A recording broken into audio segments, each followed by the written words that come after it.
तर आपण पोचलो जायचे जरा लाईटचा शॉर्ट आहे जरा त्यांना मी सांगितलेलं करताना सांगितलं का पण गडी म्हणली जरा आपल्याला कमी बजेटमध्ये आपल्याला सगळं करायचं म्हणल्यावर असंच चालायचं रोज या 2 वायरी जोडा जावा बघ या तिथलं बटन चालू आहे का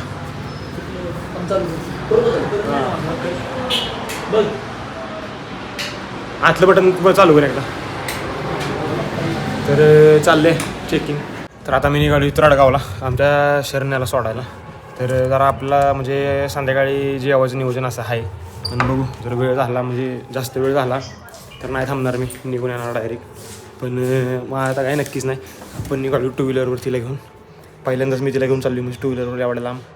म्हणजे असं भरपूर लांब गेले पण घरातल्यांना कोणाला तरी लांब घेऊन पहिल्यांदाच चालली तर तिला सोडून येतो आता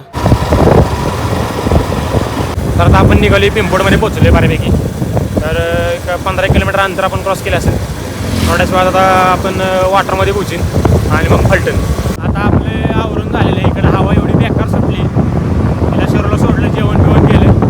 आता आपण जाऊ घराकडे आहे घरा दिशेने 7:30 वाजले आता बऱ्यापैकी टाईम होऊन गेलेलं आहे हे बघा इथं मी शिवसागर बारपाशी उभा आहे इथं विषय असा आहे इथं पण आपले पैसे अडकलेत म्हणजे मला वाटतं आपली यात्रा होऊन आता मला वाटतं वर्ष झालं असेल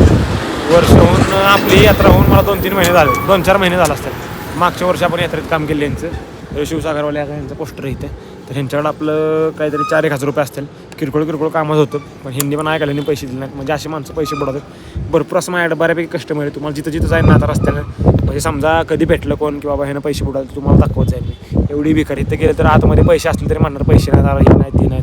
वाईज दत्तिंगिरी केली की परत आपल्या अंगावर येणार ती कारण म्हणजे असली यांची दत्तिंगिरी चालते म्हणजे गद्दारी करतात उगं जाऊ द्या आपण धंदा आहे आपला त्यामुळे ऐकून घेतो आपण त्यामुळे सोडून देतो